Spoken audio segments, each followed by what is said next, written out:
नमस्कार।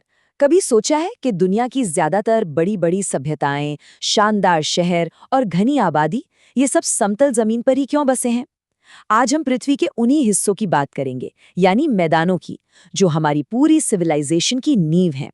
ये सिर्फ जमीन के बड़े बड़े टुकड़े नहीं हैं, बल्कि यही वो जगह हैं जो हमारी जिंदगी को मुमकिन बनाते हैं। तो चलिए शुरू करते हैं ये दिलचस्प सफर। तो आज का हमारा सबसे बड़ा सवाल यही है, इन समतल जमीनों में, इन मैदानों में आखिर ऐसा क्या खास है जो दुनिया के 80% से भी ज्यादा आबादी को अपनी तरफ खींचता है? यकीन मानिए, इस एक सवाल का जवाब भूगोल को देखने का हमारा नजरिया बदल सकता है। तो आज हम क्या क्या देखने वाले हैं? हमारी शुरुआत होगी भारत के विशाल मैदानों से, फिर हम चलेंगे तटीय और रेगिस्तानी मैदानों की तरफ। हम ये भी समझेंगे कि आखिर ये मैदान हमारे लिए इतने जरूरी क्यों हैं। इसके बाद हम दुनिया के कुछ सबसे बड़े मैदानों की एक छोटी सी सैर करेंगे और आखिर में कुछ जरूरी ज्योग्राफिकल टर्म्स को समझेंगे और हाँ, एग्जाम के लिए कुछ खास फैक्ट्स पर भी नजर डालेंगे। तो चलिए अपनी यात्रा शुरू करते हैं भारत के दिल से। जी हाँ, हम बात कर रहे हैं उत्तरी मैदानों की, जिन्हें देश का हार्टलैंड या हृदय स्थल भी कहा जाता है। पर क्यों? क्योंकि ये सिर्फ एक जमीन का टुकड़ा नहीं है, ये करोड़ों लोगों की लाइफलाइन है। जरा इन आंकड़ों पर गौर कीजिए। करीब 7 लाख वर्ग किलोमीटर का विशाल इलाका।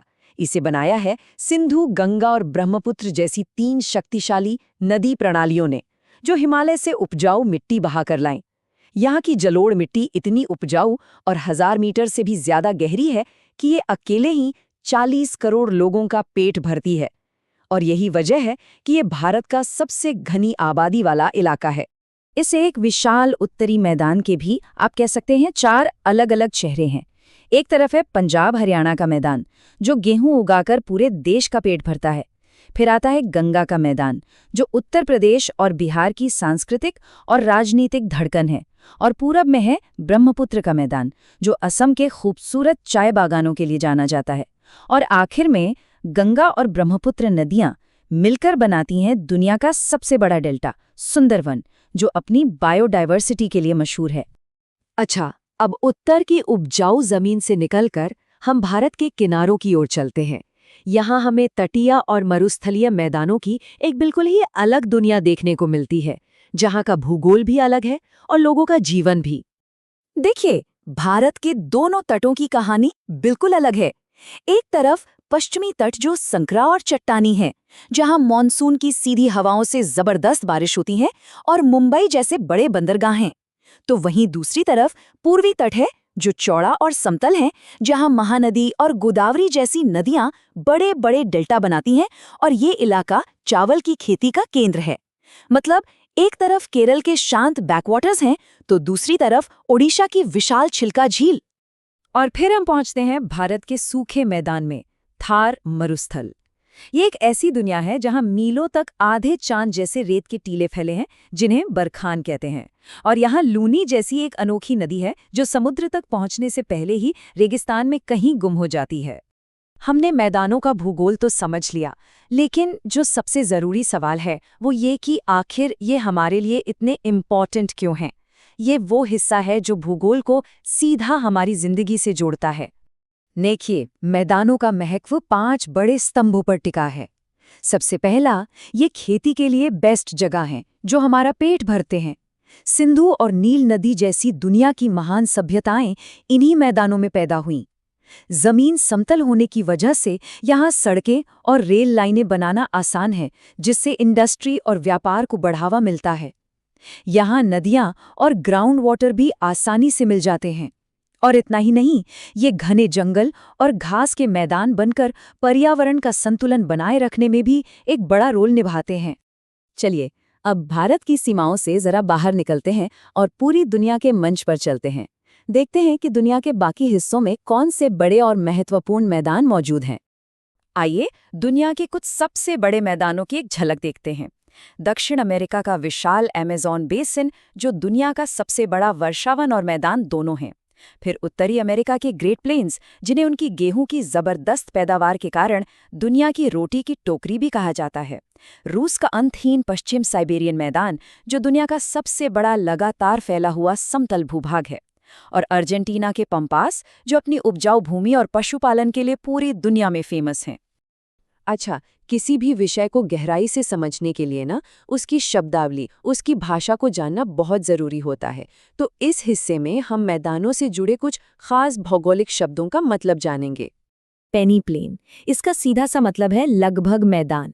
जरा कल्पना कीजिए कि करोड़ों सालों तक हवा और पानी की मार से ऊंचे ऊंचे पहाड़ धीरे धीरे घिसकर लगभग समतल हो जाते हैं। इस पूरी प्रक्रिया के बाद जो लैंडस्केप बनता है उसे ही WM डेविस ने पेनी प्लेन कहा है। डेल्टा शब्द हम सब ने सुना है, पर यह बनता कैसे है? जब कोई नदी समुद्र में मिलने वाली होती है तो उसकी रफ्तार धीमी पड़ जाती है। तब वो अपने साथ लाई हुई सारी मिट्टी और गाद को मुहाने पर ही जमा कर देती है। इससे एक तिकोनी यानी त्रिभुज जैसी आकृति बनती है, जिसे ग्रीक अक्षर डेल्टा के नाम पर डेल्टा कहा जाता है। और जैसा हमने पहले देखा, सुंदरवन इसका सबसे बड़ा और सबसे शानदार उदाहरण है। दुनिया के अलग अलग हिस्सों में इन विशाल घास के मैदानों को अलग अलग नामों से जाना जाता है। जैसे उत्तरी अमेरिका में इन्हें प्रेरी कहते हैं, जहां मीलों तक गेहूं के खेत लहलहाते हैं। यूरेशिया के ठंडे और सूखे मैदानों को स्टेपी कहा जाता है। दक्षिण अमेरिका में इन्हें पंपास कहते हैं, जो खेती और पशुपालन के लिए मशहूर हैं। और ऑस्ट्रेलिया में इन्हें डाउन्स कहते हैं, जहां बड़ी तादाद में भेड़ें पाली जाती हैं।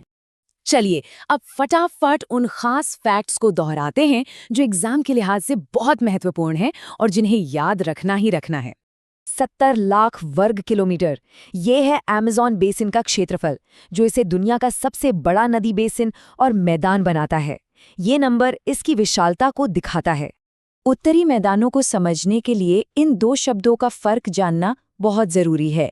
खादर नदी के पास की नई और ज्यादा उपजाऊ मिट्टी है, जहां हर साल बाढ़ का पानी एक नई परत बिछाता है, जबकि बांगर नदी से दूर की पुरानी और कम उपजाऊ मिट्टी होती है, जहां बाढ़ का पानी नहीं पहुंचता।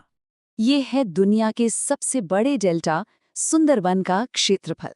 ये भारत और बांग्लादेश में फैला एक बहुत बड़ा और अनोखा इकोसिस्टम है। यही मैंग्रोव जंगलों और रॉयल बंगाल टाइगर का घर भी है। याद रखिएगा, पेनी प्लेन का सिद्धांत WM डेविस के भौगोलिक अपर्दन चक्र का आखिरी पड़ाव है। ये थ्योरी बताती है कि कैसे कोई भी जमीन का टुकड़ा युवावस्था से प्रौढ़ावस्था और फिर आखिरकार वृद्धावस्था यानी पेनी प्लेन तक पहुंचता है। और ये फैक्ट भूगोल को सीधे हमारे पर्यावरण से जोड़ता है। अमेज़न के जंगल, जो दुनिया के सबसे बड़े मैदान पर मौजूद हैं, उन्हें पृथ्वी के फेफड़े भी कहा जाता है। क्यों?